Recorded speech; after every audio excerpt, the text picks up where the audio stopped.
Buenas tardes, soy la doctora Esther Alexandra Espinosa Rabanal. Quiero presentarles esta conferencia de insuficiencia renal aguda y crónica. Tuve que repetirla porque hubo muchos daños de sonido en el anterior. Se los agradezco la paciencia y ahorita comenzamos, ¿sí? Este tema es complicado, no es fácil de entender. Cualquier duda, por favor, al final de la plática, ¿sí? Muchas gracias.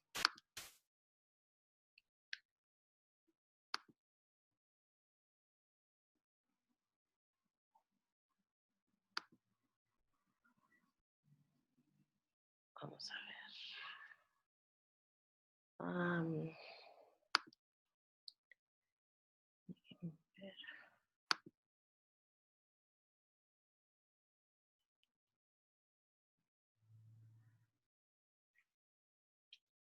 Definición. Vamos a hablar entonces de la definición de la insuficiencia renal aguda, ¿sí? Por ahora, permítanme. Esta es.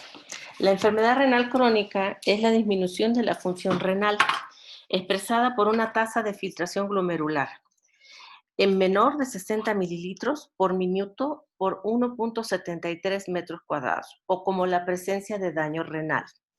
En esta presencia de daño renal hay alteraciones histológicas, me refiero al tejido renal. Hay albuminuria o proteinuria, me refiero a que se están botando la albúmina y la proteína en la orina. Alteraciones del sedimento urinario como cristales y sedimento. Alteraciones en prueba de imagen como la tomografía axial computada, como la resonancia magnética o como la ecografía o ultrasonido. De forma persistente durante al menos 3 meses. Eso, digamos, es lo más básico. El autocuidado y estilo de vida saludable. Aquí les dejé un esquema de dónde está ubicado el riñón en la anatomía humana, dónde están ubicados los cálices, la pelvis renal, la médula, de donde se saca por lo general la biopsia renal, ureteros, vena renal y vena arterial, y la corteza renal. Para el autocuidado y estilo de vida saludable se debe motivar y apoyar el autocuidado de un paciente con varias comorbilidades, por ejemplo, de la hipertensión, diabéticos, cardiópatas o que han tenido un infarto agudo al miocardio.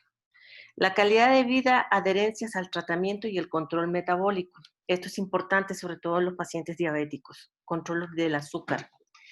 Incorporar a los pacientes dentro del programa educativo y grupos de autoayuda. Esto lo hace la enfermera, la trabajadora social, que apoya en grupos de autoayuda a los pacientes que ya tienen este problema.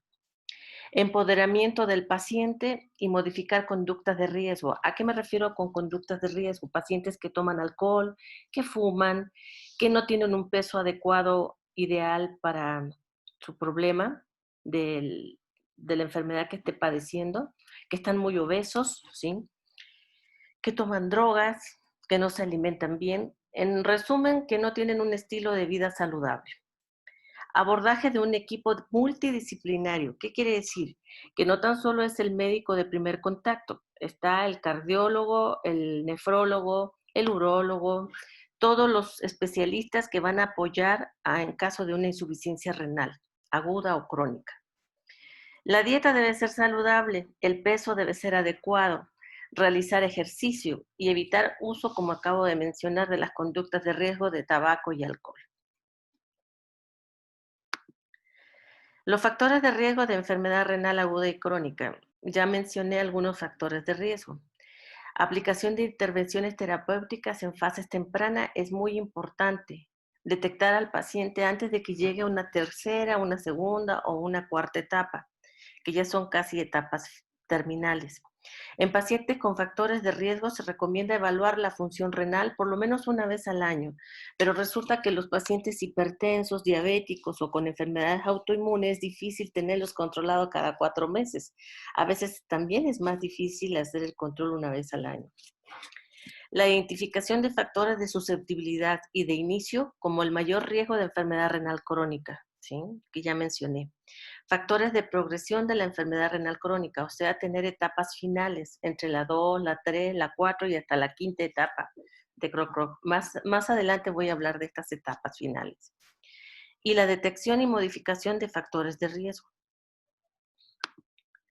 Los factores de riesgo para desarrollo de enfermedad renal crónica hay de 3 tipos, de susceptibilidad, de inicio y de progresión. El mayor es la edad, sobre todo. Mientras más edad, más riesgo. Los mayores de 60 años tienen mayor riesgo. La historia familiar de enfermedad renal crónica. Grupo étnico, el origen hispano. Por lo general el género masculino, el síndrome metabólico o prediabético, obesidad centrípeta, ¿sí? O resistencia a la insulina. Reducción de la masa renal, bajo nivel socioeconómico y de educación. Estados de hiperfiltración, o sea, que esté botando por la orina tanto proteínas como albúmina. Disminución del número de nefronas, ¿sí? Donde se hace la filtración. Tensión arterial mayor de 125 a 75. Ya habíamos mencionado la obesidad. Ingesta elevada de proteínas en la orina o ingesta elevada de alimentos, ¿sí? Hay muchos carnívoros que tienen este problema, sobre todo los pacientes que padecen de gota o hiperuricemia. Anemia, hay que estudiar la anemia, el aumento de excreción urinaria de proteínas, ¿sí? Y la dislipidemia, o sea, que tengan los triglicéridos o el colesterol elevado. De inicio, las enfermedades renales primarias como la diabetes mellitus, la hipertensión arterial sistémica, las enfermedades autoinmunes como polimiositis, artritis reumatoide, lupus eritematoso, que son enfermedades precisamente que a la larga van a provocar insuficiencia renal. Las nefrotoxinas, que son, por ejemplo, los AINES, que son medicamentos que provocan problemas porque son analgésicos y antiinflamatorios, pero le llamamos antiinflamatorios no esteroideos, como por ejemplo el ketotifeno, el ketorolaco, el diclofenaco, el naproxen, el ibuprofeno. Todos ellos van a provocar daño renal y sobre todo si se aplican o se ingieren en forma indiscriminada. Los aminoglucósidos como la gentamicina, la amicacina, que además de ser nefrotóxicos, son ototóxicos que afectan directamente la función de oír del paciente. Los medios de contraste IV, sobre todo en los estudios de TAC, tomografía axial computada, resonancia magnética o de ultrasonido, donde se requiere medio de contraste y esos se aplican intravenosos, esos son peligrosos, ¿sí?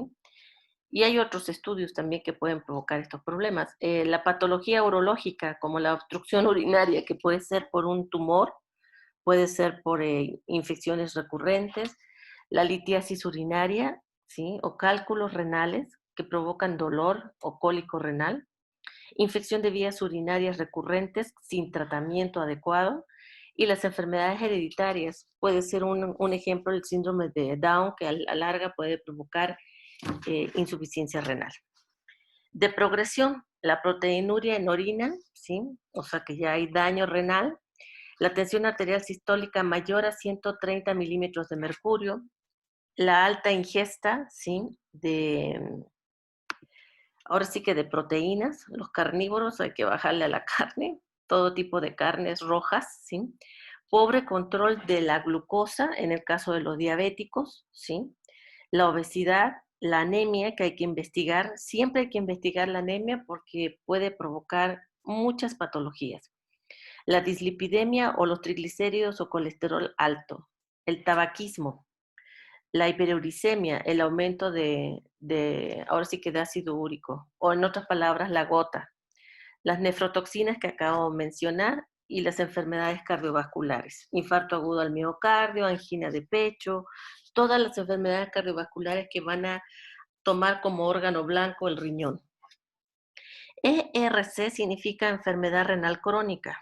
AINES significa analgésicos antiinflamatorios no esteroideos. Un ejemplo puede ser el naproxen, el ibuprofeno. IV son los productos intravenosos que se aplican para hacer los exámenes de tomografía axial computada y de resonancia magnética. Y la tensión arterial sistémica alta, sobre todo la sistólica. El cuadro clínico es muy variado, muchas veces hay dolor, pero a veces no hay dolor registrado hacia atrás en la zona de los riñones. Entonces, los pacientes se pasan mucho tiempo sin saber que no tienen signos de dolor, pero sí hay datos de oliguria, baja de cantidad de orina en 24 horas, por ejemplo, anuria, que no pueden orinar, ¿sí?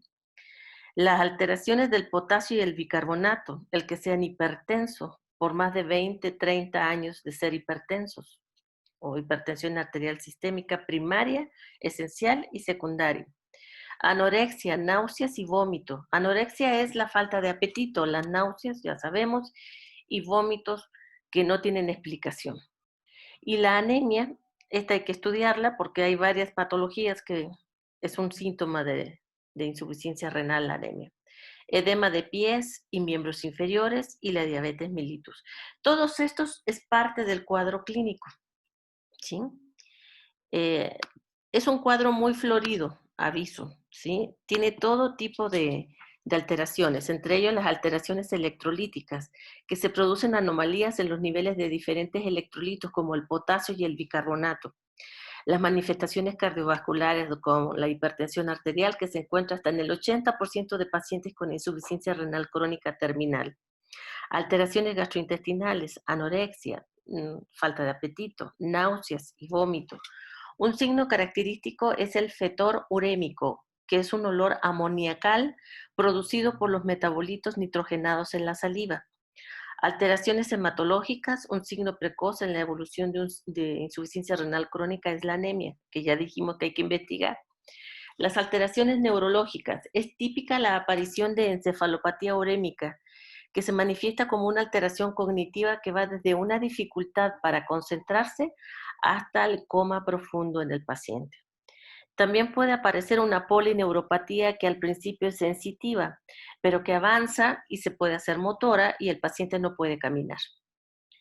Alteraciones osteomusculares, osteodistrofia renal, se manifiesta por dolores óseos, deformidades, reabsorción de falanges distales en los dedos, fractura y retraso del crecimiento en los niños. Esto es muy importante, controlar el crecimiento y desarrollo de los niños.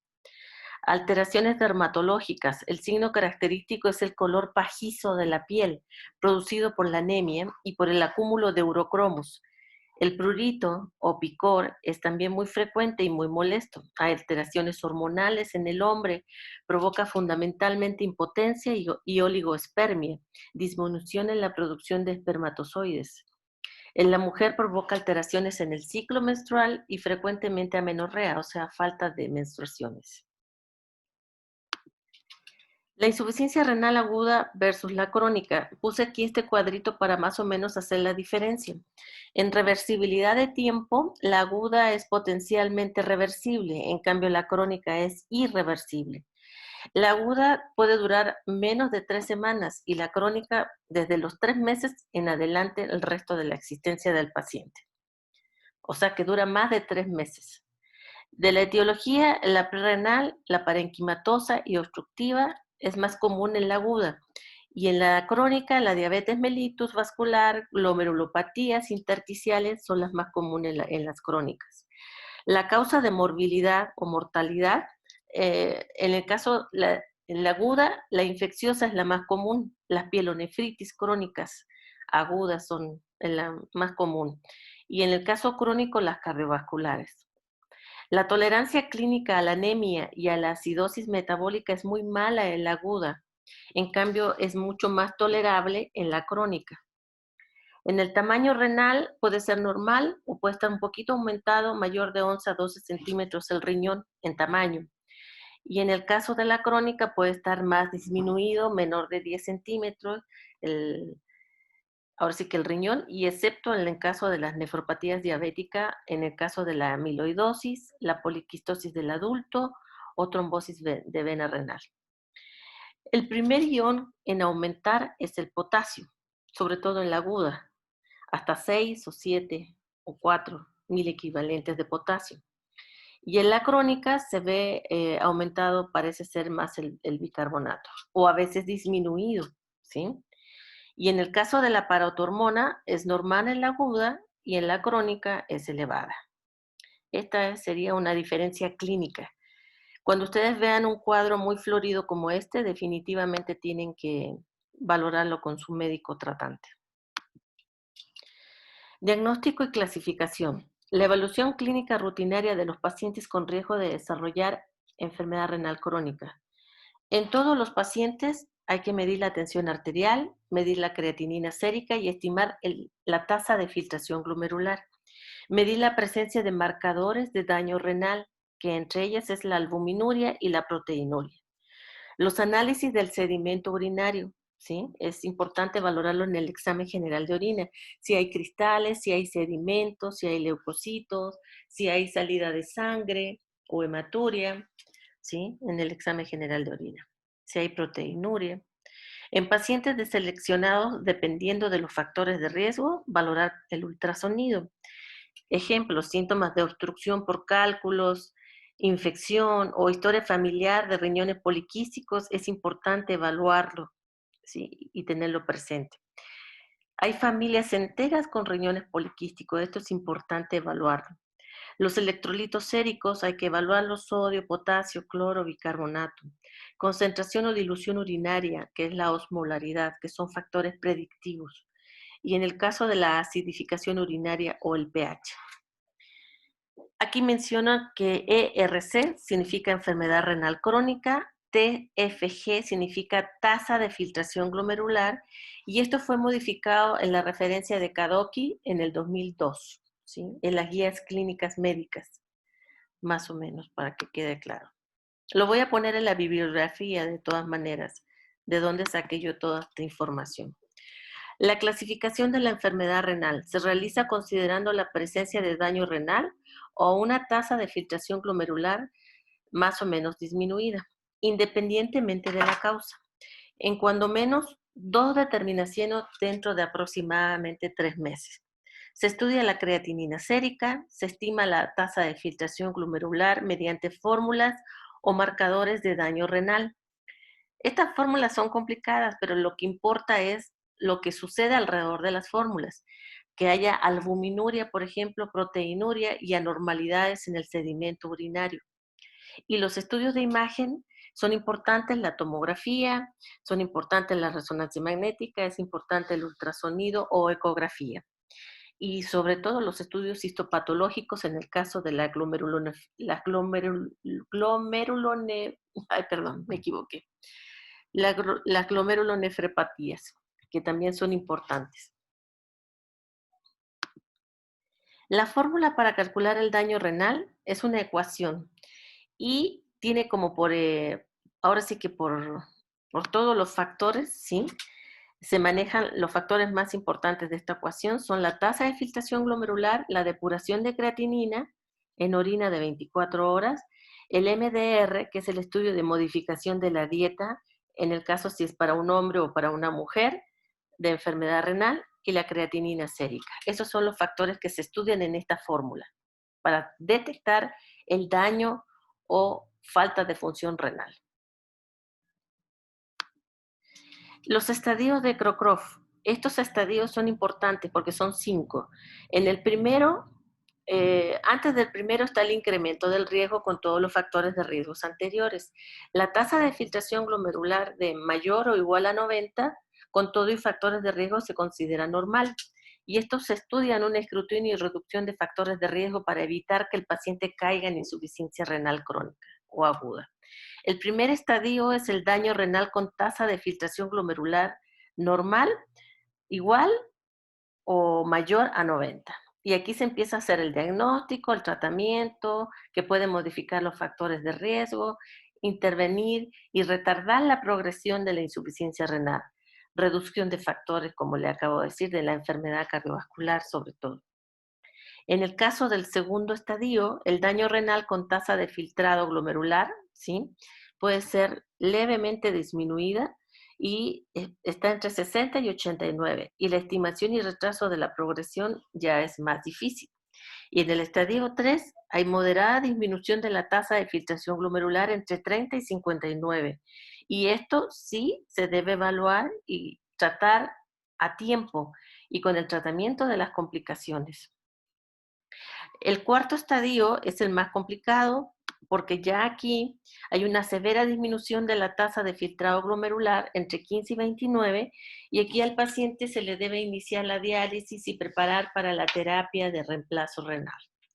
Y el quinto estadio es la enfermedad renal terminal, cuando el paciente tiene menor de 15, y ahí el paciente tiene que estar obligado a tener diálisis peritoneal en orina y además 3 veces estar sometido a una máquina de hemodiálisis y pensando en la terapia justamente de reemplazo renal, si hay uremia sobre todo. Los marcadores de daño renal. La presencia de proteinuria o albuminuria es evidencia de daño renal. Y esto al paciente le queda claro. Rápida y confiable. Los elementos formes como las células de cilindro y cristales, enfermedad glomerular, intersticial o vascular aguda o crónica, también es básico para que el paciente entienda que está teniendo daño renal.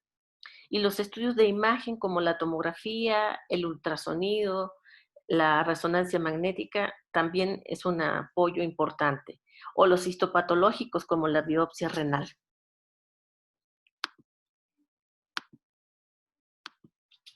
Los marcadores de daño renal.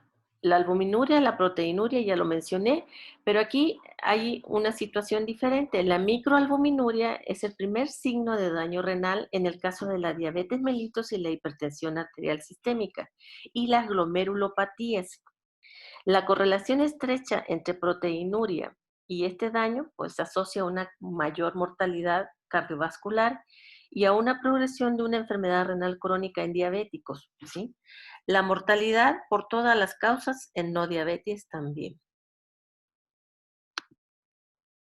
Los marcadores de daño renal, la albuminuria y proteinuria. En la proteinuria es la concentración urinaria mayor a 300 miligramos por día de cualquier proteína en la orina.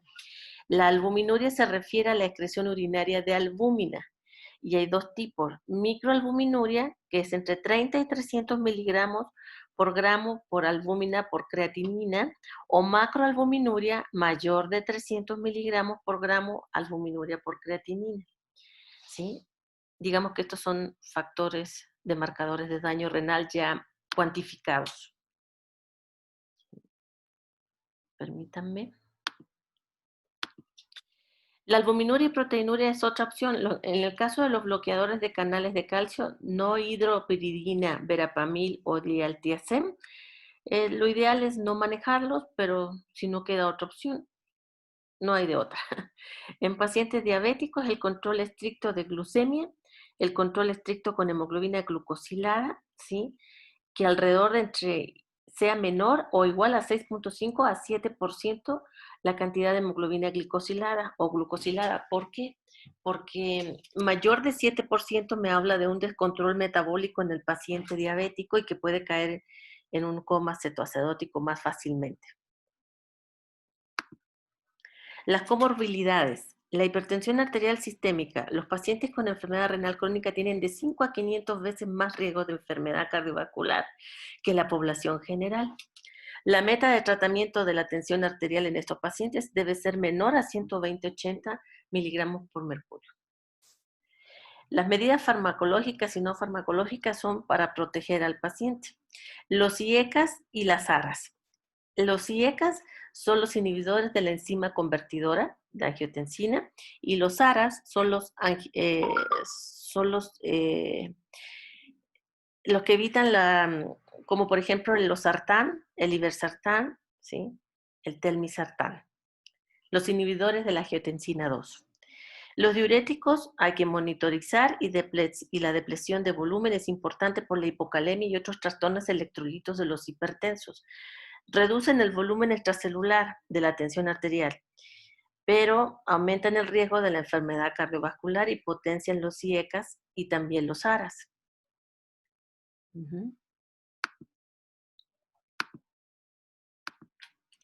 La estrategia de nefroprotección en pacientes con enfermedad renal crónica.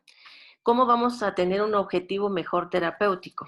En el caso de la intervención de la terapia específica nefroprotectora, el uso de IECAS y ARAS se debe considerar a veces hasta su combinación si el objetivo no es alcanzado con la monoterapia. Pero hay pacientes que son alérgicos a los IECAS, como por ejemplo el enalapril, el captopril, les provoca tos, entonces solamente podemos usar los ARAS, los inhibidores de la angiotensina 2, como el irbesartán, como el losartán, ¿sí? En el caso del objetivo terapéutico, la proteinuria debe ser menor a 0.5 gramos por día para tener un objetivo terapéutico adecuado.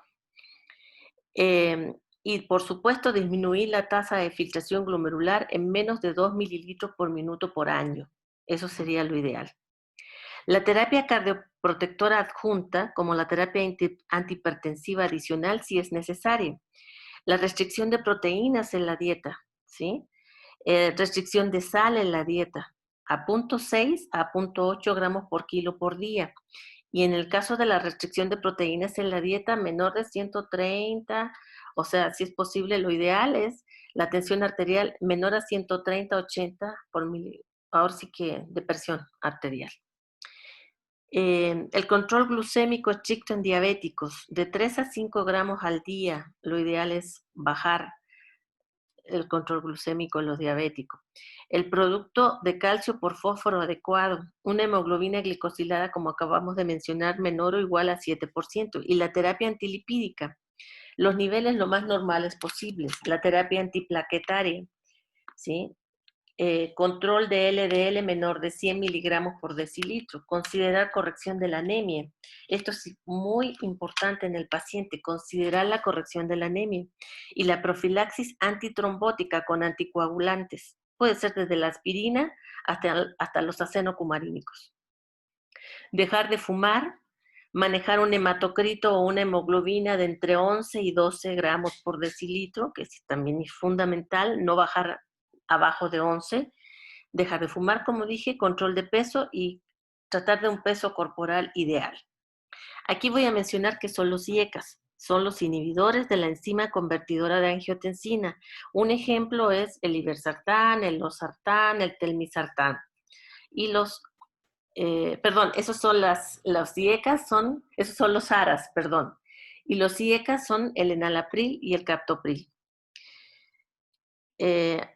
Los antagonistas del receptor de angiotensina son los que dije anteriormente. Y la diabetes mellitus significa ADM, TFG significa tasa de filtración glomerular, la LDL es las lipoproteínas de baja densidad, la HB es hemoglobina, el HbA1c es la hemoglobina glicosilada o glucosilada, y estos son los factores que los modificó Brenner en el año 2003.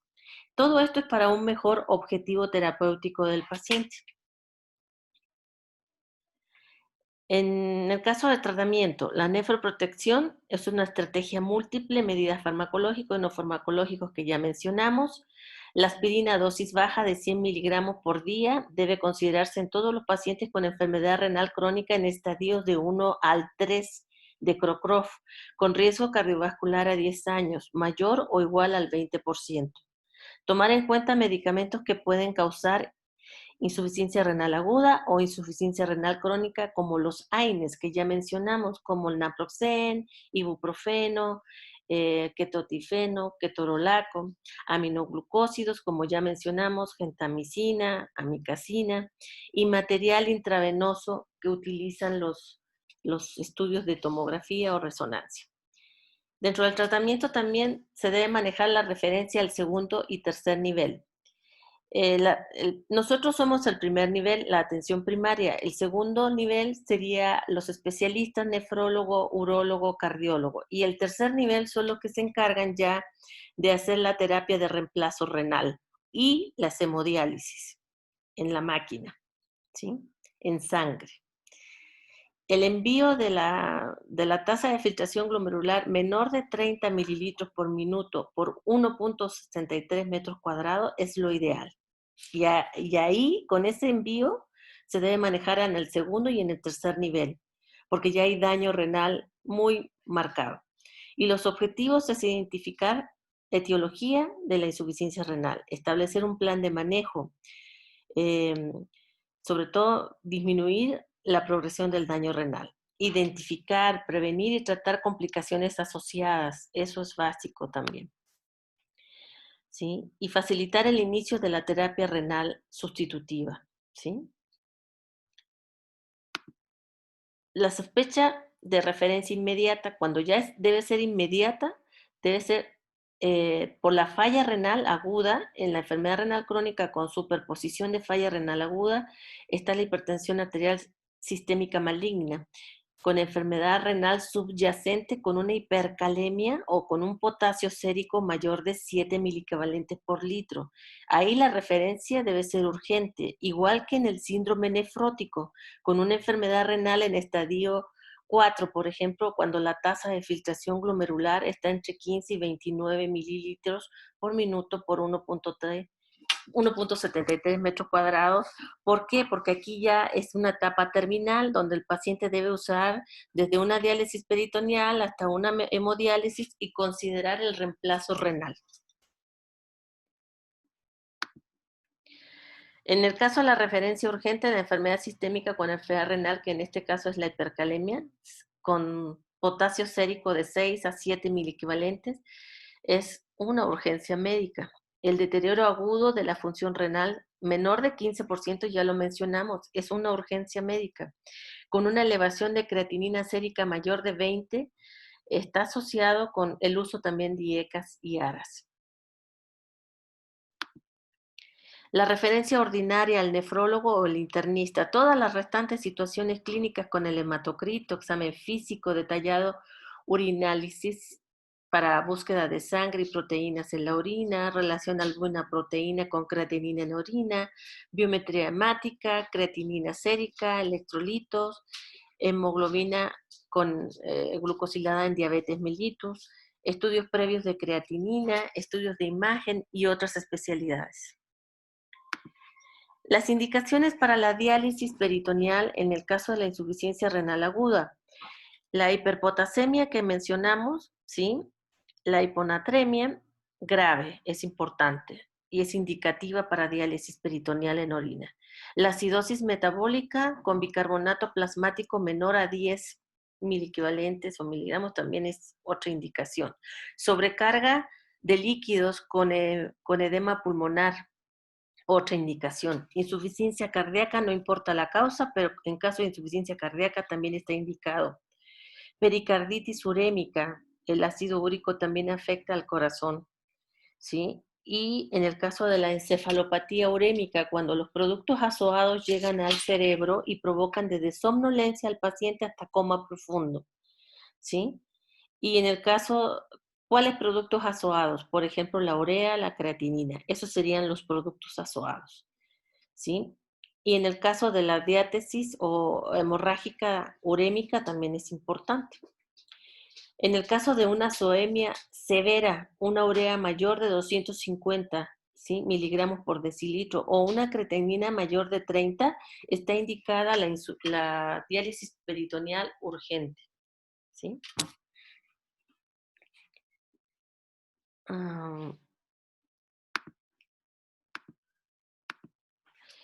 La bibliografía, aquí puse de dónde saqué toda esta información, que son ahora sí que los puntos clínicos básicos que el médico debe tener, ¿sí? Y sobre todo también les puse un poquito en el caso del Instituto Mexicano del Seguro Social, les puse los algoritmos internos para la atención del paciente con COVID-19.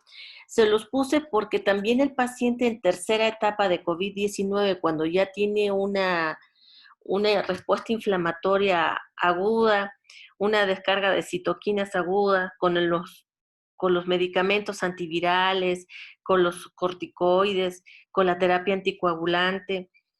Ahí en esa etapa el paciente de COVID realmente sí llega a tener datos de insuficiencia renal también. Entonces ahí solo los médicos de forma multidisciplinaria debe ser manejado este paciente en la unidad de cuidados intensivos, ¿sí? Les dejo toda la bibliografía, si hay alguna duda, ¿sí? Aquí pueden terminar con todas sus dudas. Muchísimas gracias, hasta luego.